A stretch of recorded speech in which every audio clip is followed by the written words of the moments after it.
as a manual for the rulers, who at that time during the Warring States period were not doing much of a job of it.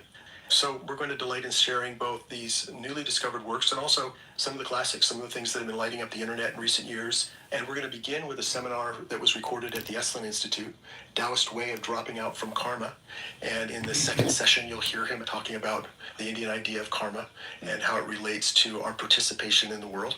And we start today with Taoist Way of Dropping Out from Karma.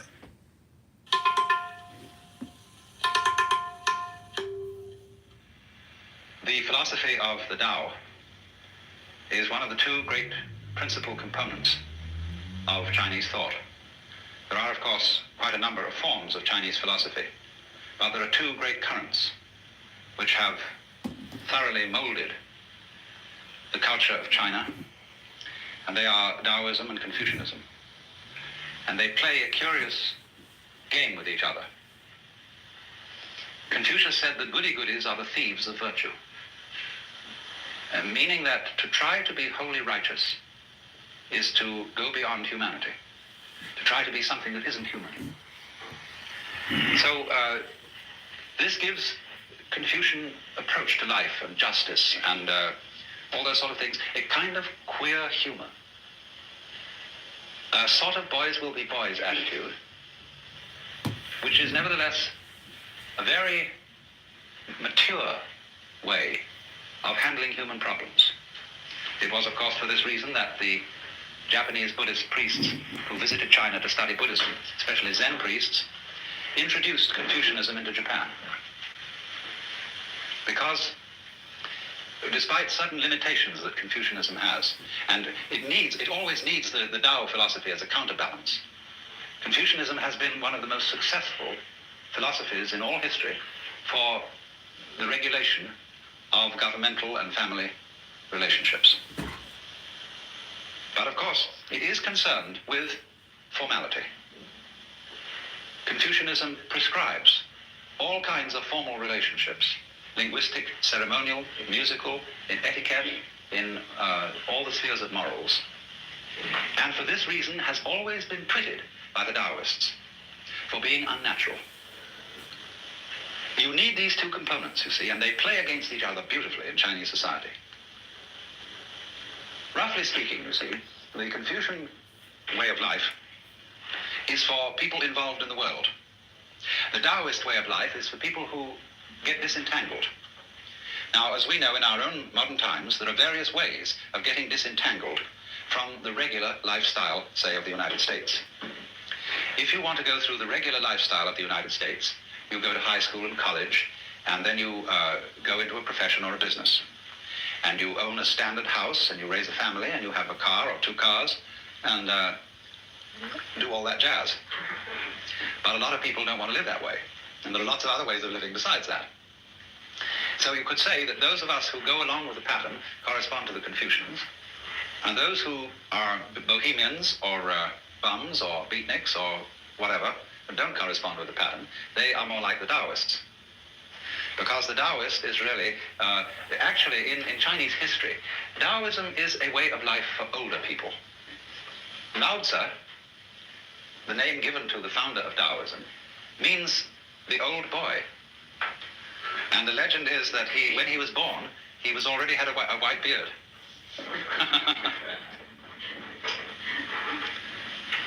So, it's sort of like this, that when you have contributed to society, when you've contributed children and brought them up, and you have assumed a certain role in social life, you then say, now it's time for me to find out what it's all about. Who am I, ultimately, behind my outward personality? What is the secret source of things? And the latter half of life is the preeminently excellent time to find this out. It's something to do when you have finished with the family business. I'm not saying that that is a sort of unavoidable, strict rule. Of course, one can study the Tao when very young, because it contains all kinds of secrets in it as to the performance of every kind of art or craft or business or any occupation whatsoever.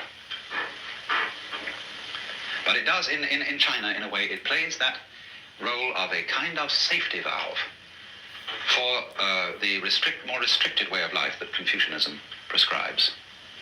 And there is a sort of type in China who's known as the old rogue.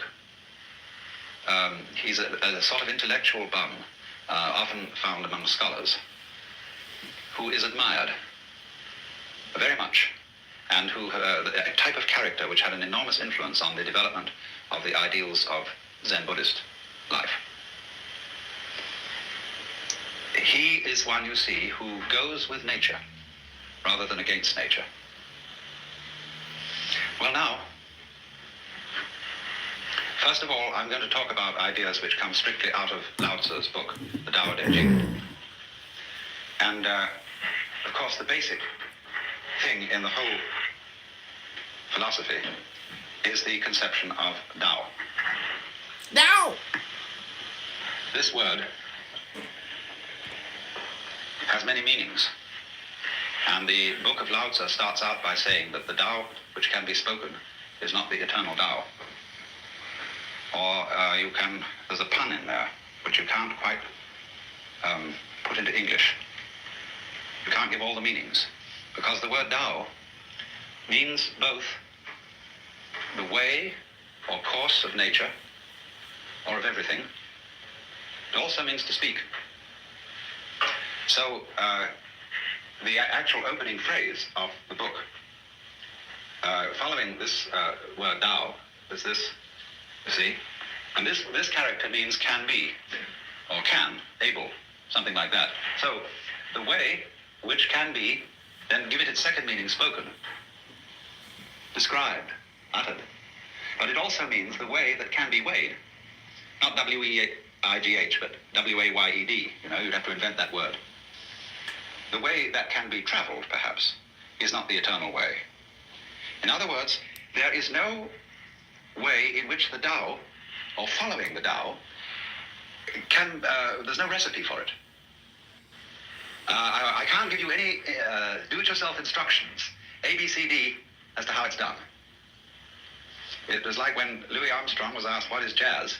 He said, if you have to ask, you don't know. Now that's awkward, isn't it? But we can gather what it is by absorbing certain atmospheres and attitudes connected with those who follow it. And from the art and the poetry and all the expressions and the anecdotes and stories that illustrate the philosophy of the way. So this word, then, the way or the course of things, is not, you must understand this, some Christian missionaries translated Tao as the Logos, taking as their point of departure the opening passage of St. John's Gospel, in the beginning was the Word. Now, if you look up a Chinese translation of the Bible, it says in the beginning was the Tao. And the Tao was with God, and the Tao was God. The same was in the beginning with God. All things were made by it, and without it was not anything made that was made. So they've substituted Tao there. Now that may make a very funny effect on a Chinese philosopher, because the idea of things being made by the Tao is absurd. The Tao is not a manufacturer, and it's not a governor. It doesn't rule, as it were, in the position of a king. Although the book, the Tao Te Ching, is written for many purposes, but one of its important purposes is as a manual of guidance for a ruler. And what it tells him is essentially, rule by not ruling. Don't lord it over the people. And so he says the great Tao flows everywhere, both to the left and to the right. It loves and nourishes all things, but does not lord it over them. And when good things are accomplished, it lays no claim to them. In other words, the Tao doesn't stand up and say, I have made all of you, I have filled this earth with its beauty and glory, fall down before me and worship.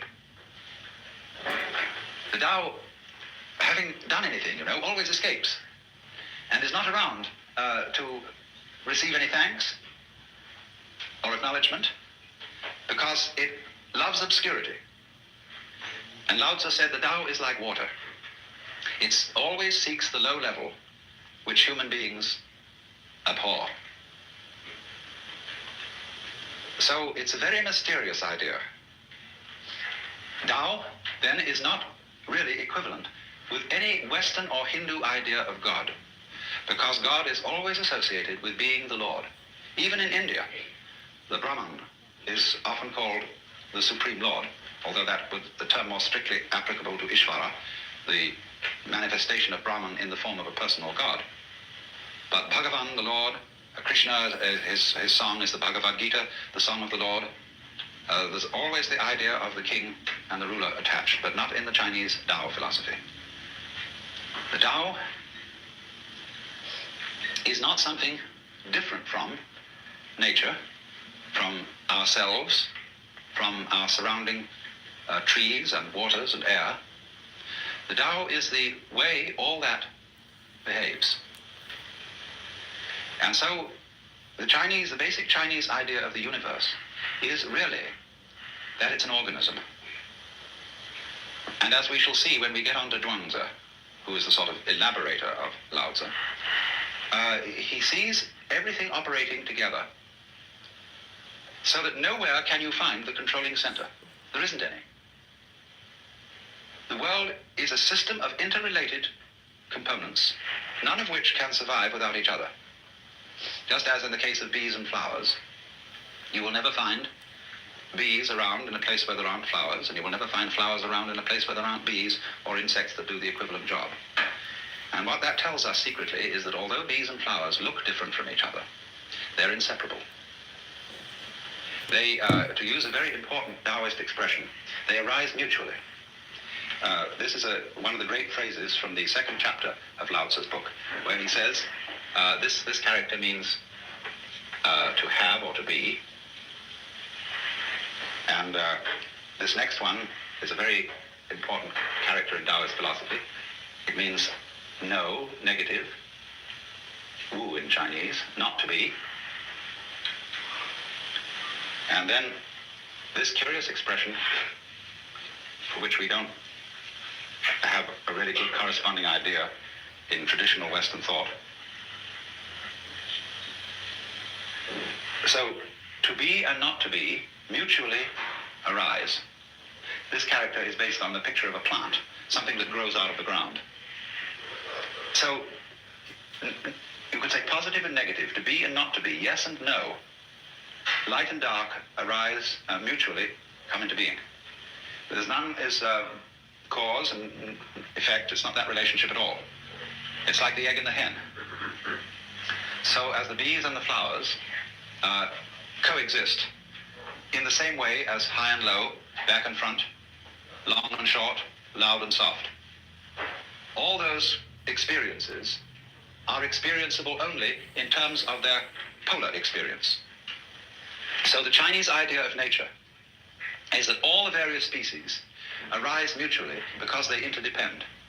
And this total system of interdependence is the Tao. It involves certain other things that go along with Tao, but this mutual arising is the key idea to the whole thing. And it is, if you want to understand Chinese and Oriental thought in general, it is the most important thing to grasp. Because you see, we think so much in terms of cause and effect. We think of the universe today in Aristotelian and Newtonian ways. And in that philosophy, the world is all separated. It's like a huge amalgamation of billiard balls. And they don't move until struck by another, or by a cue. And so everything is going tock, tock, tock, tock, tock, tock, tock, tock, tock, tock, tock, all over the place. One thing starting off another in a mechanical way. But of course, from the standpoint of 20th century science, we know perfectly well now that that's not the way it works. We know enough about relationships to see that that mechanical model which Newton devised was all right for certain purposes. But it breaks down now because we understand relativity. And we see how things go together in a kind of connected net rather than in a chain of billiard balls banging each other around. So, in the philosophy of the Tao, it is said, it's always being said, this is You read this in every art book about Chinese art, that in Chinese painting, man is always seen as in nature rather than dominating it. You get a painting entitled Poet Drinking by Moonlight, and you see a great landscape, and after some search with a magnifying glass, at last you see the poet stuck away in a corner somewhere drinking wine. Whereas if we painted the subject Poet Drinking by Moonlight, the poet would be the most obvious thing in the picture. There he would be, dominating the whole thing, the landscape off somewhere behind him. But all the Chinese painters put man, the painters of the great classical tradition, there are Chinese painters who specialize in family portraits and do these very formal paintings of someone's ancestor sitting on a throne. It's quite a different category. But the Taoist-inspired painters, Zen-inspired painters, have this view of man as an integral part of nature, something in it just as everything else is in it, flowers and birds, and not there sent into this world, commissioned by some sort of supernatural being to come into this world and farm it and dominate it. So then, the whole conception of nature is as a self-regulating, self-governing, indeed democratic organism. But it has a totality. It all goes together, and this totality is the Tao. So then we move to a second term that is extremely important. The expression, zirang, is the term that we translate nature when we translate Chinese. But this term expresses this whole point of view. It doesn't say nature, natura, which means, in a way, class of things. It means, literally, self-so. What is so of itself? What happens of itself? And thus spontaneity. And in the Tao Te Ching, early on, Lao Tzu says, the Tao's method is to be so of itself. Now, we might translate that automatic, were it not that the word automatic has a mechanical flavor. Zirang, as this is called, or shizen in Japanese, means spontaneous, yes. It happens as your heart beats. You don't do anything about it. You don't force your heart to beat. You don't make it beat. It does it by itself. Now figure a world in which everything happens by itself. It doesn't have to be controlled. It's allowed. Whereas, you might say, the idea of God involves the control of everything going on. The idea of the Tao is the ruler who abdicates and lets all the people, trusts all the people to conduct their own affairs. To let it all happen. So, this doesn't mean, you see, that there isn't a unified organism and everything is in chaos. It means that the more liberty you give, the more love you give, the more you allow things in yourself and in your surroundings to take place, the more order you will have. It is believed generally in India that when a person sets out on the way of liberation, his first problem is to become free from his past karma. The popular theory of karma, the word that literally means action or doing in Sanskrit, so that when we say that something that happens to you is your karma, it's like saying in English it's your own doing. But in popular Indian belief, karma is a sort of built-in moral law, or a law of retribution, such that all the bad things you do and all the good things you do have consequences which you have to inherit. And so long as karmic energy remains stored up, you have to work it out. And what the sage endeavors to do is a kind of action which in Sanskrit is called nishkama karma. Nishkama means without passion or without attachment, karma, action. And so whatever action he does, he renounces the fruits of the action, so that he acts in a way that doesn't generate future karma, because future karma continues you in the wheel of becoming, samsara, the round, and keeps you being reincarnated. Now then, in that case, when the time comes that you start to get out of the chain of karma, all the creditors that you have start presenting themselves for payment. In other words, a person who begins, say, to study yoga is felt that he will suddenly get sick, or that his children will die, or that he'll lose his money, or all sorts of catastrophes will occur, because the karmic debt is being cleared up. And there's in no hurry to be cleared up if you're just living along like anybody, but if you embark on the spiritual life, a certain hurry occurs. And therefore, since this is known, it's rather discouraging to start these things. The Christian way of saying the same thing is that if you plan to change your life, shall we say, to turn over a new leaf, you mustn't let the devil know, because he will oppose you with all his might if he suddenly discovers that you're going to escape from his power. So, for example, if you have a bad habit, say you drink too much, and you make a New Year's resolution that during this coming year you will stop drinking, that's a very, very dangerous thing to do, because the devil will immediately know about it. And what will happen will be this: he will confront you with the prospect of 365 drinkless days. And that will be awful, just overwhelming. And you won't be able to make much more than 3 days on the wagon. So in that case, you compromise with the devil and say, Really? He built just it? today I'm Please not shut going up, to drink, man. but tomorrow maybe, we'll go back. Really? He Then when built tomorrow it? comes, you say, oh, just another day, let's try out, that's all. And the next day you say, oh, one more day won't make much difference. So you only do it for the moment, and you don't let the devil know that you have a secret intention of going on day after day after day after day.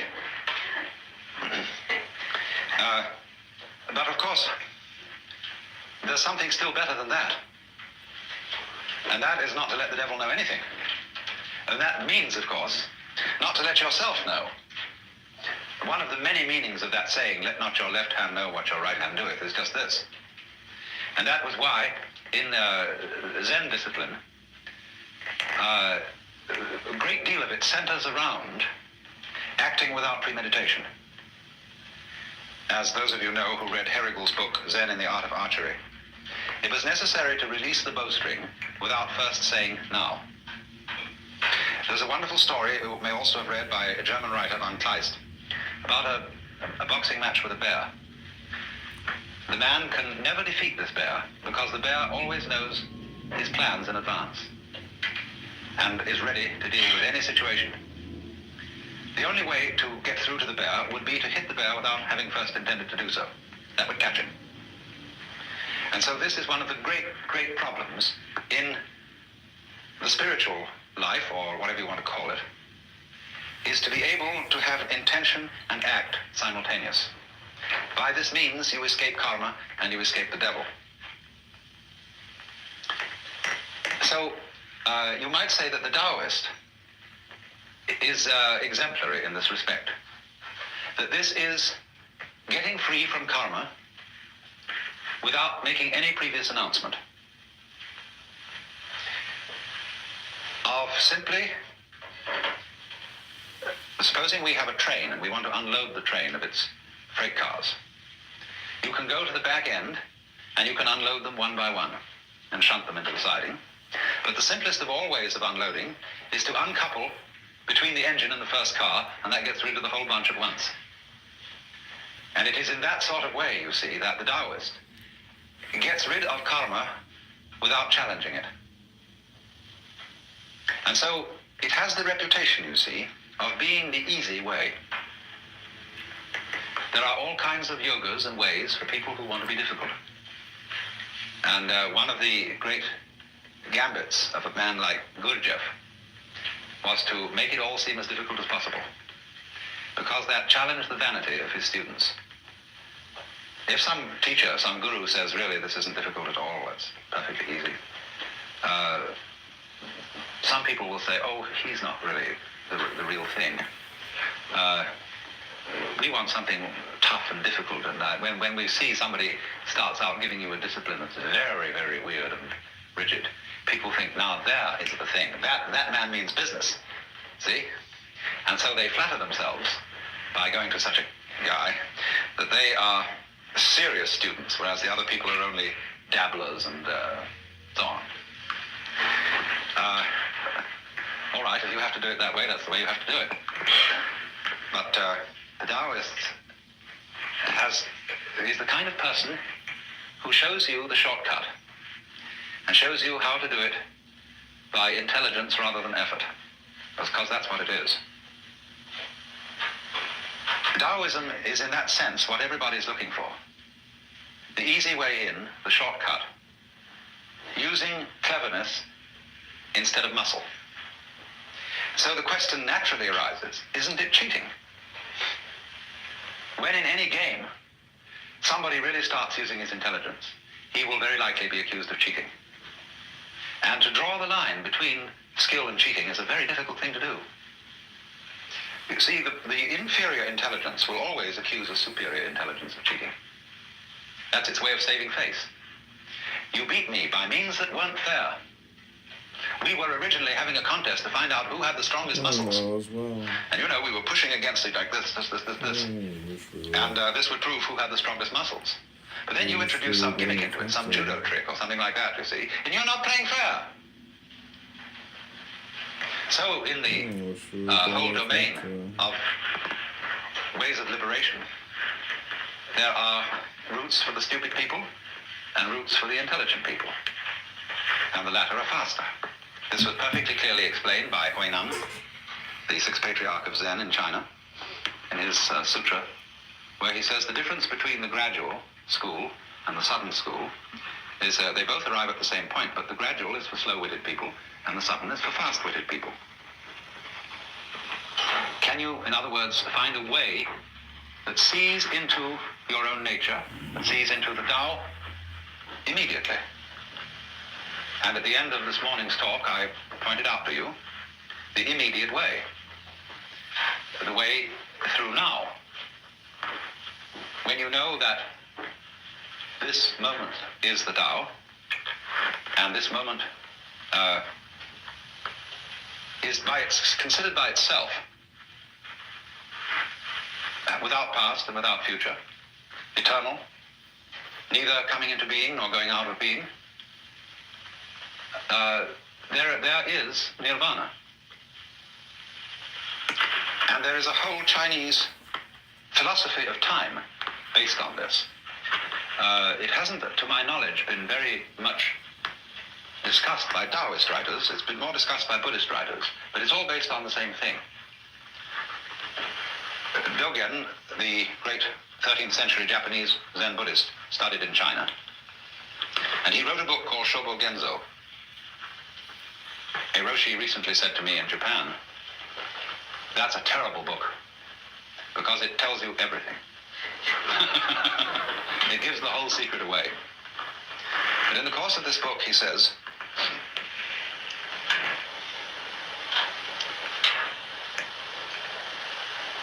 there is no such thing as a progression in time.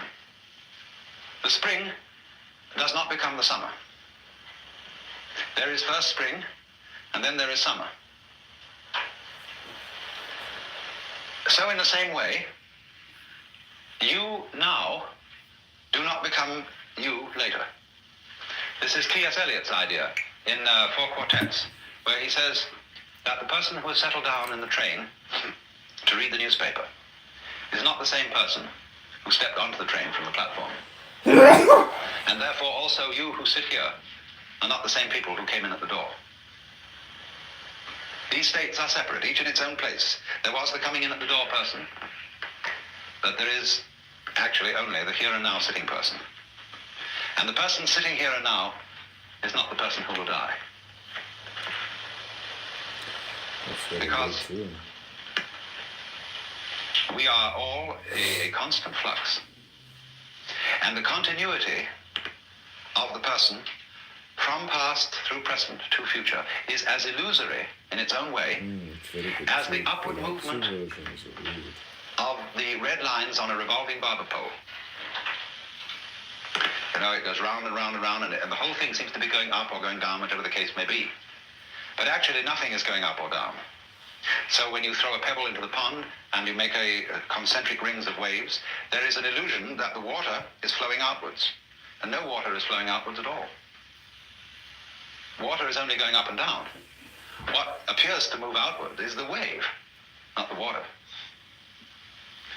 So this kind of philosophical argument says that our seeming to go along in a course of time, it doesn't really happen.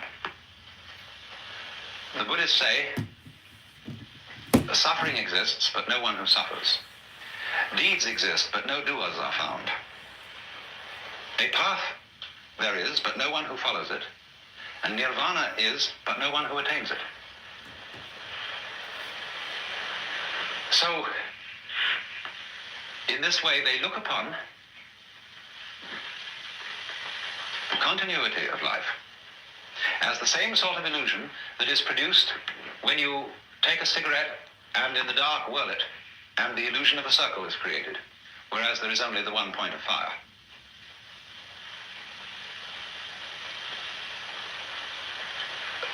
The argument then is, so long as you're in the present, there aren't any problems.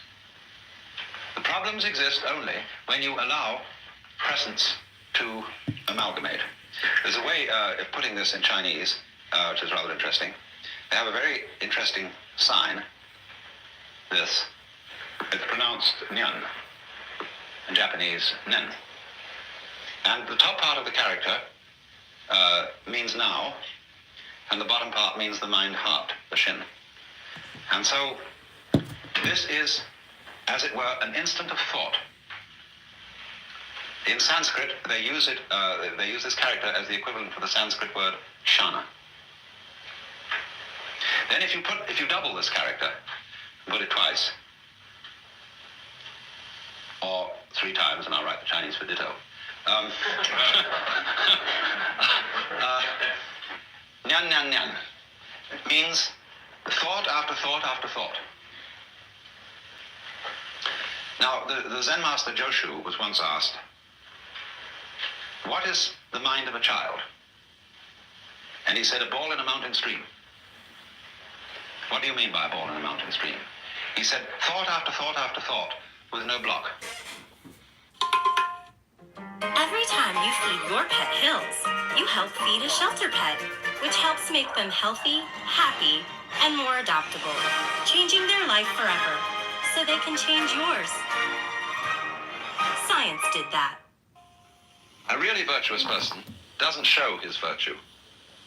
He is like, well, there's a poem in Chinese which says, "Entering the forest, he doesn't disturb a blade of grass. Entering the water, he doesn't make a ripple. He looks very ordinary. And so his virtue can't be detected. He doesn't stink of virtue." So, de, then, is the virtue of the great artist, say, or craftsman, who creates marvelous works of art, but always as if he was making no effort. And so we say of great art that it's artless, that it seems to come naturally, that he does it as if he were falling off a log. Now, of course, we know that it isn't that simple. So what everybody wants to know then is how to acquire that great naturalness in everything, so that we, in our human lives, manifest the Tao. Tao manifested through man is De. How do you do it? So the transitional word, which shows the way from to realize De in one's life, this is pronounced, this one is Wu, this one is Wei, Wu Wei. Wei means to act, to strain, to strive, or to interfere. And so the Taoist manner of life is Wu Wei. Don't force it. Always go with the stream. You may need to use a rudder, but don't ever go against the stream. If you are swimming and you're caught in a very strong current, you will be lost if you try to swim against it. You must swim with it and edge to the side. That's Wu Wei.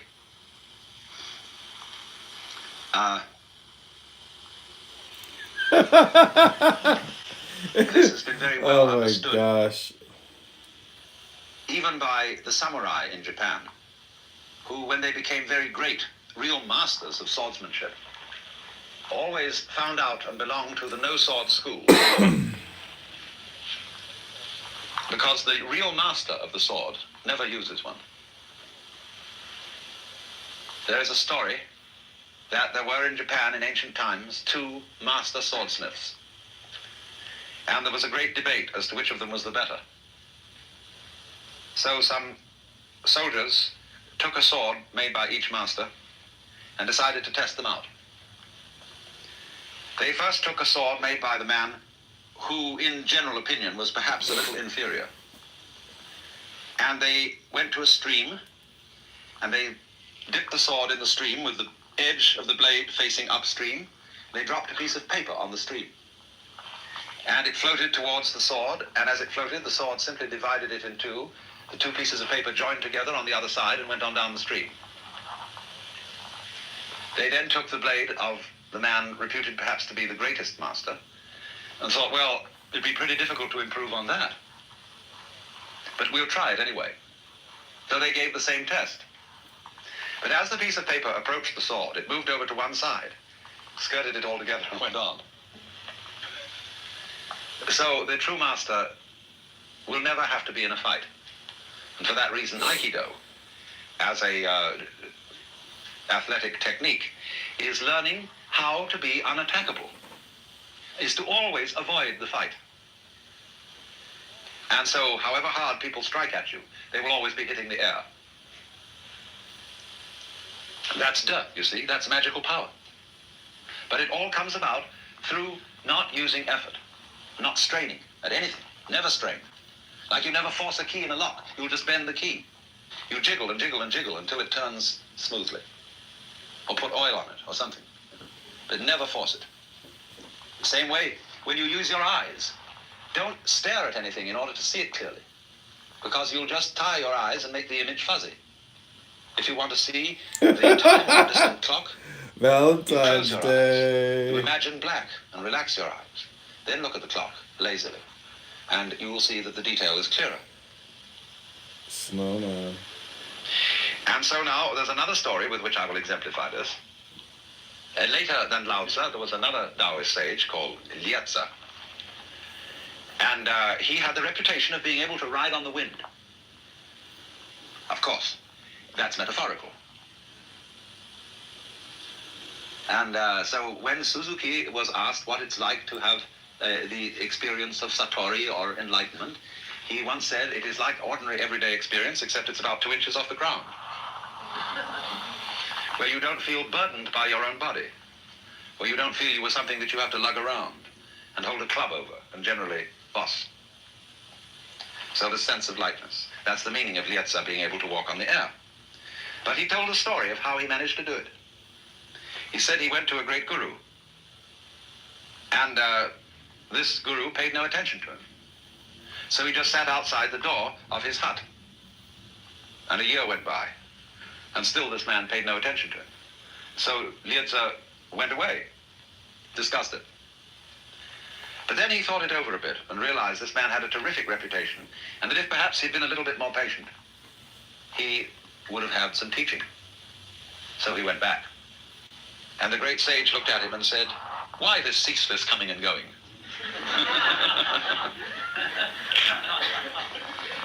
So he sat down again at the entrance of the hut, and for a further year attempted to control his mind in such a way as never to think of profit or loss or advantage or disadvantage. And then at the end of that year, the teacher looked at him. For another year he practiced, and at the end of that, the teacher invited him to come in the hut and sit on the mat. Then for the next year, however, he did something quite different, and he says this: "I let my eyes see whatever they wanted to look at. I let my ears hear whatever they wanted to hear. I let my mouth say whatever it wanted to say, and I let my mind think whatever it wanted to think." And at the end of that year, I didn't know what was subject and what was object. I didn't take any account of time. I was riding on the wind, but I didn't really know whether the wind was riding on me or I was riding on the wind. And this was when he got to float, you see. He allowed democracy to prevail. He said to his eyes, I'm not going to try and control you. You know better how to see than I do. To his ears, I'm not going to force you to listen to anything. You know how to hear better than I can direct you. And so on for everything. He trusted his own brain. He trusted his own organism. This is Wu Wei. So in exactly the same way, if you practice meditation, don't try to meditate. Like the choir was told not to try to sing. Don't force it. When you meditate, let your lungs breathe the way they want to breathe. Let your mind think anything it wants to think about. Don't try to repress thoughts. Let your eyes see whatever they're looking at. And let your ears, your eardrums vibrate to any oscillations there may be in the air. Let go.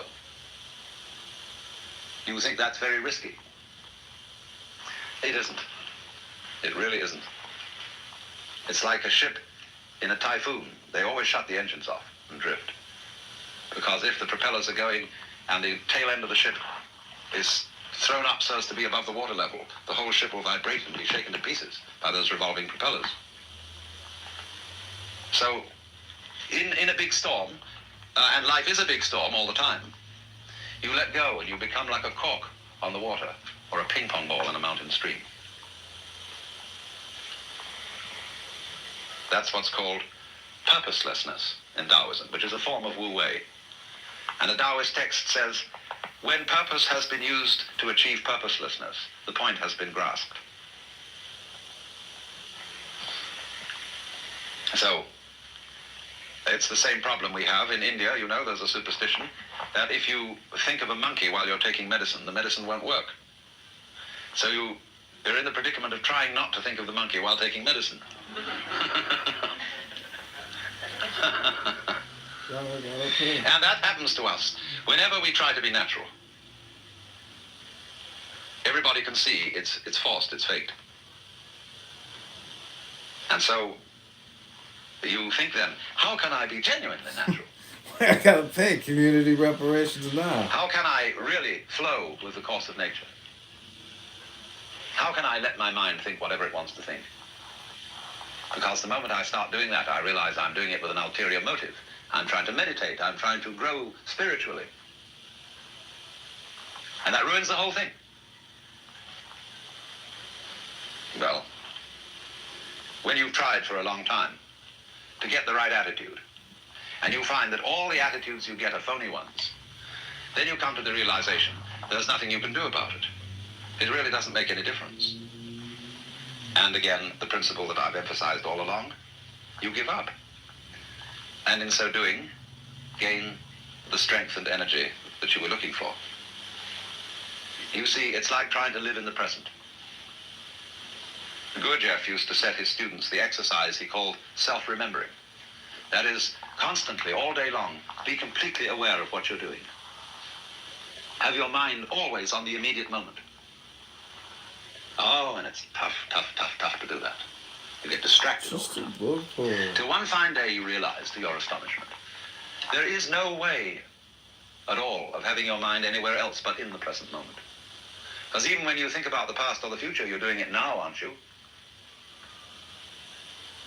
And that results in a very curious transformation of consciousness.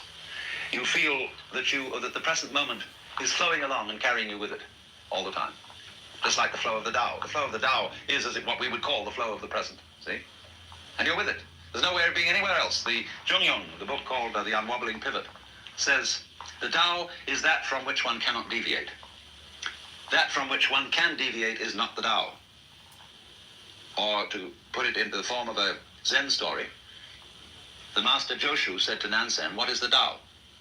Nansen replied, your everyday mind is the Tao. Joshu asked, how do you get into accord with it? Nansen replied, when you try to accord, you deviate.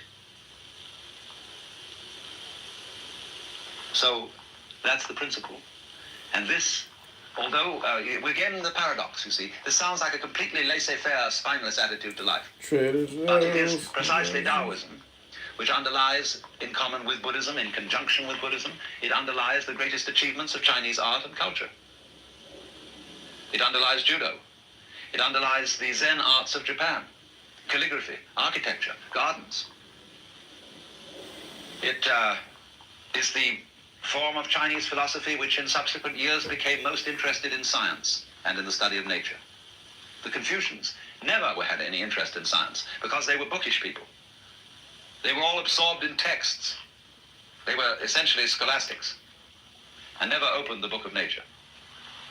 But the Taoists were always observing natural phenomena, how they worked. They were interested above all in manual skills and using the Tao to perfect manual skills. And therefore, these lazy people He don't exercise. achieved the most interesting results because they were like water, which is lazy and always seeks the line of least resistance. But that is almost the same thing as intelligence.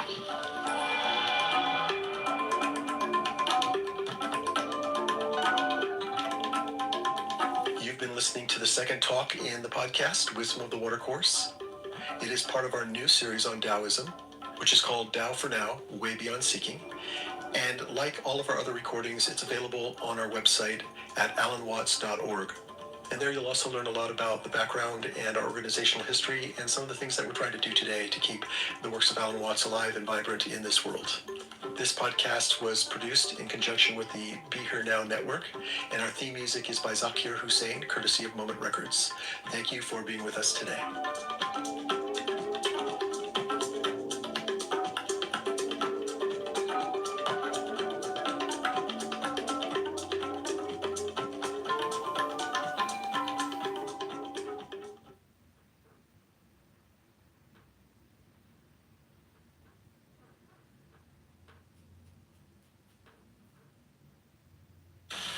When I talk in academic and scientific circles about mystical experience, I have to be very careful of my terminology. And so I alter the phrase mystical experience and call it ecological awareness, because it really amounts to the same thing. But the terminology is much more acceptable in the scholarly environment, because after all, mysticism is a dirty word, associated with mist and vagueness. On the other hand, there is this difficulty, that in our universities today, ecology has not quite come of age as a science, although its importance is vastly recognized.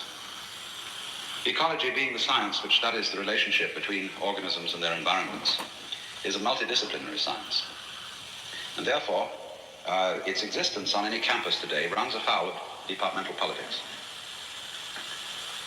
You notice, you see, that all our universities are based on the idea that there are departments of knowledge.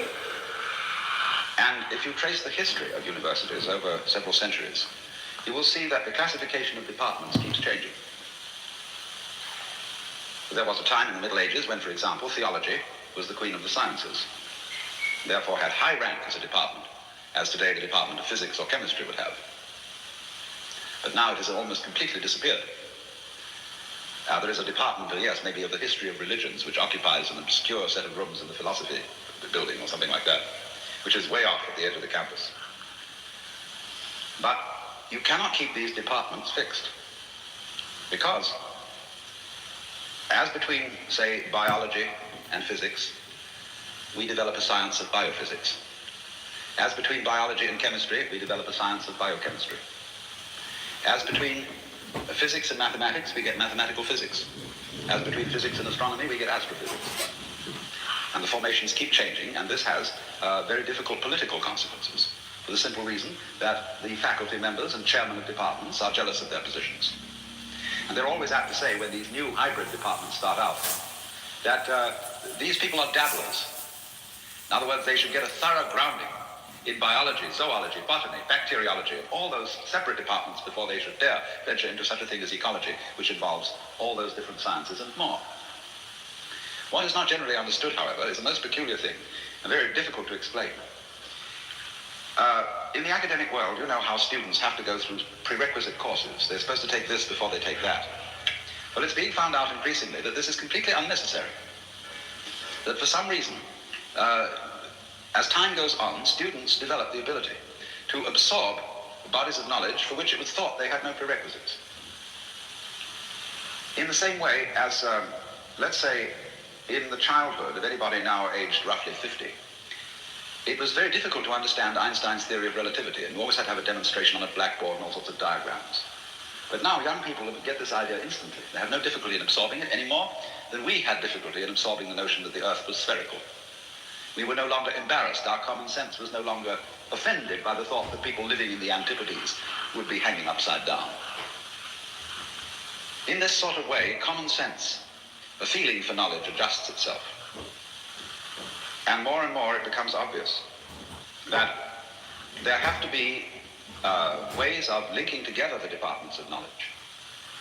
It's almost as if the established departments like physics, chemistry, history, anthropology, and so on, were like huge paving stones. And it's always between the paving stones that the little things begin growing. So the growing edge is in the interstices between the departments. Now, therefore, ecology becomes of absolutely primary importance in the modern world because, as so many of us have often said, Western man is equipped with technical powers such as have not been seen in known history, and is using those powers to alter his environment, but doing it in a way and in a spirit that may, instead of altering the environment, merely destroy it. What I call Los Angelization instead of civilization is taking over. And we are fouling our own nest. And therefore, I approached this whole matter because of my interest in the Chinese and Japanese philosophy of nature, wherein there is not this sense of hostility between the human organism and its environment, but rather a sense of being one with it and collaborating with it. And thus it's been my particular interest to see in what way this Far Eastern attitude to nature, based originally on the philosophy of Taoism, is applicable in a technological civilization. Because there is one school of thought which says, of course, we've got to press technological progress as far as possible, and we therefore get a proliferation of so-called growing communities, which are very evident here in California, and remind some of us of the growth of cancer cells rather than the growth of anything of a biologically healthy nature. And this is called progress, and people say, you can't stop progress, don't be sentimental. And on the other hand, there are the people who really do want to stop this. And I find that to some considerable extent among young people who are, shall I say, digging the dropout scene, there is a very definite wish to, as it were, join the American Indians, to get rid of concrete, to go back to green grass. As Gary Snyder put it the other day, when you want to go from Sausalito to Big Sur, don't take the freeway. Don't even take the side roads. Find an old trail and walk it, because the journey will be worth taking then. And he feels, for example, that all the state park rangers should busy themselves with opening up trails so that more and more young people can walk and have stations, a day's walk apart, where they can rest for the night, or where there are congenial farmers and friendly people with homes who will accommodate them. And so we will set up, as it were, a whole network of communications and culture entirely apart from the freeways and the suburban subtopia that sprawls all over the place. Because like any good Indian, American Indian that is, they sit around waiting and watching, as they know that one of these days this whole industrial civilization is just going to disappear into gas, and will leave them as they were in the beginning. You see, these are two completely extreme points of view. And I want to explore rather the possibility that there is a middle way, that the technology is not a purely unnatural manifestation, that it is a perfectly proper development of human capacities, but that it has to be used in the right spirit and with the right care, in such a way that we do not disturb irremediably what I call the balances of nature. That the idea that there are balances of nature, that no species, for example, should get so out of hand as to become top species and really dominate all the others, as human beings are trying to do, goes back, of course, to the fundamental Chinese notion of nature as the balancing of two forces called the yang and the yin, or in Japanese, in-yo. The whole of the Book of Changes, which is a very, very ancient text, fundamental to Chinese ways of thinking and to Chinese logic, is based on an analysis of the processes of nature in terms of the relative balancing of these forces. Perhaps forces is not quite the right word. It is, you see, obvious to a Taoist, to Buddhists, to Hindus, that this universe is a single system of energy. But there is no way of defining and putting your finger on that particular one energy. And even energy is not quite the right word to use, because energy indicates something in motion, and we do not know or realize motion except in relation to stillness and vice versa. So whatever energy stillness is fundamentally cannot be thought about, defined, or talked about in any way.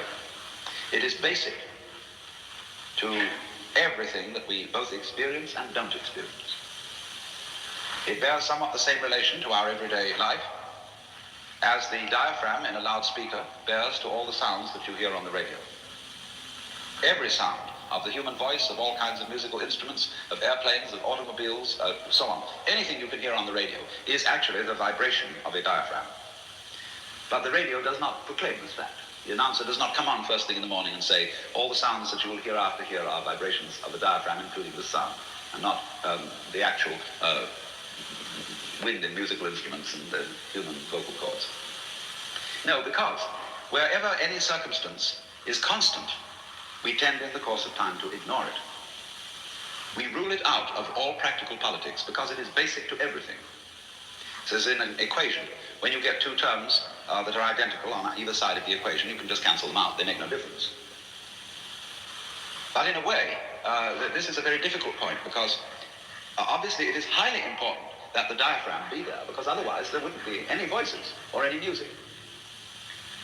And yet, the diaphragm as such makes no difference to the distinctions between voices and musical instruments and so on. From a logical point of view, it is absolutely meaningless to talk about anything which is common to everything, which is the substratum or ground of being. But the categories of logic do not embrace all knowledge. And it is possible for human beings once again to become aware in a certain way of this substratum. Not, however, as an object, not as something you can take out and look at, but nevertheless to be very strongly and almost sensuously aware of it. And in so doing, regain a new sense of one's own identity, one's own being, not as one of many things, one little event among many events that are all coming and going and temporary, but a sense of one's actual self as being this single energy field, which can't be, however, defined or identified. And through realizing that,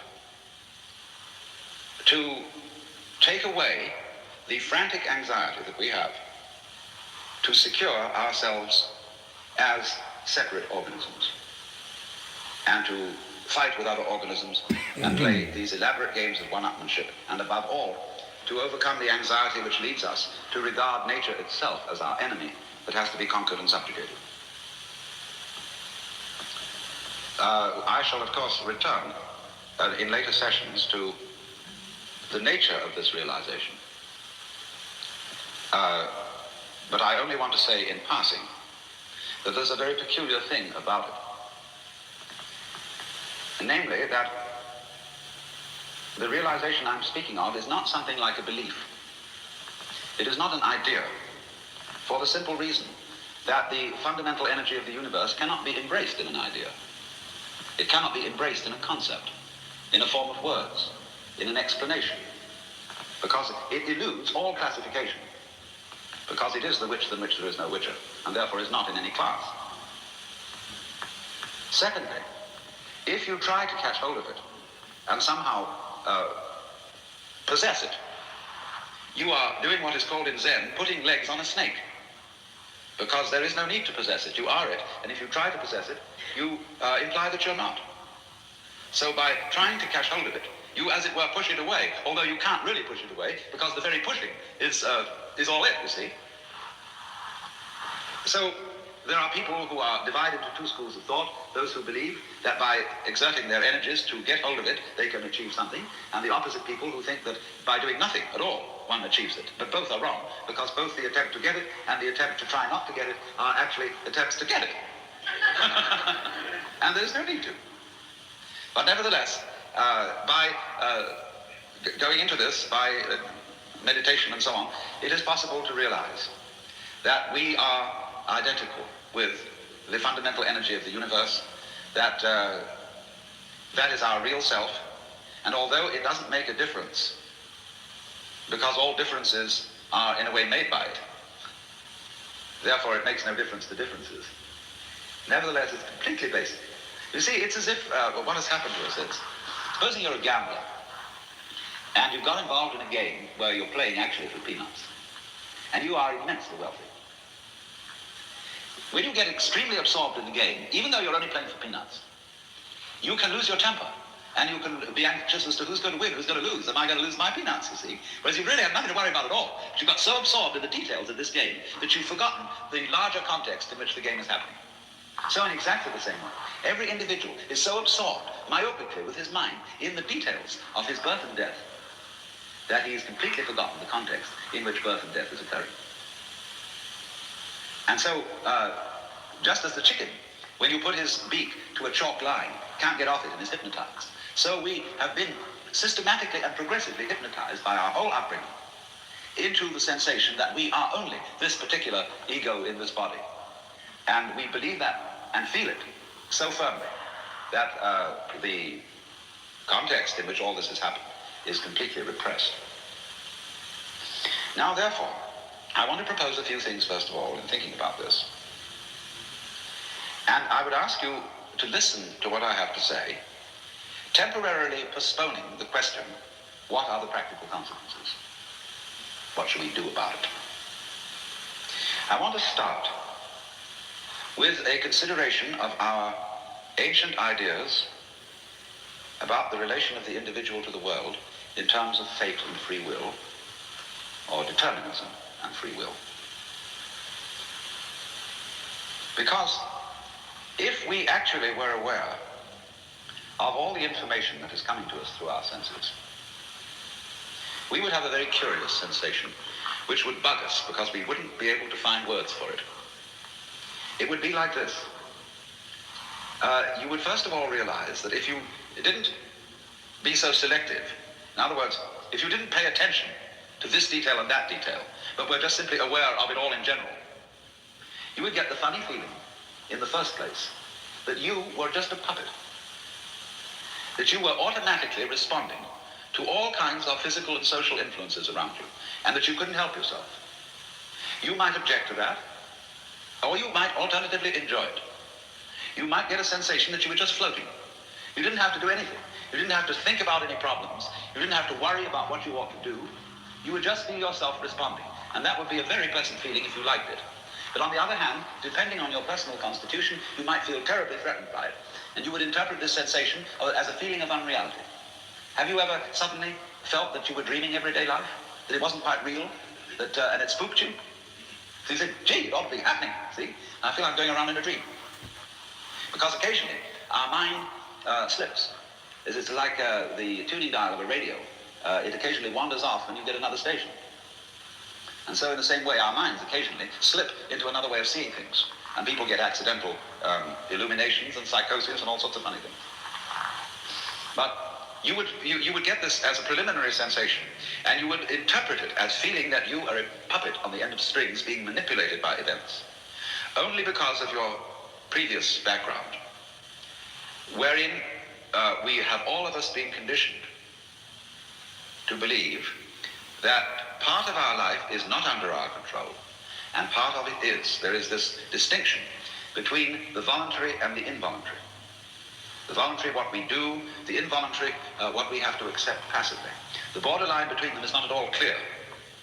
Breathing, for example, is something we have to go on doing, and yet you can acquire the sensation that you are doing the breathing and controlling it according to your will. It's a very vague distinction here. But if you took in all the information, see, you can feel yourself making a decision out of the blue. You say, I'm going to do that, like that, you see, and you don't have any awareness of anything that leads up to it. It just happens, you see. And because that awareness is screened out, you interpret this act of making a decision as a different kind of act from breathing or from growing hair. Well, actually, it isn't different. But we think it's different because of unawareness.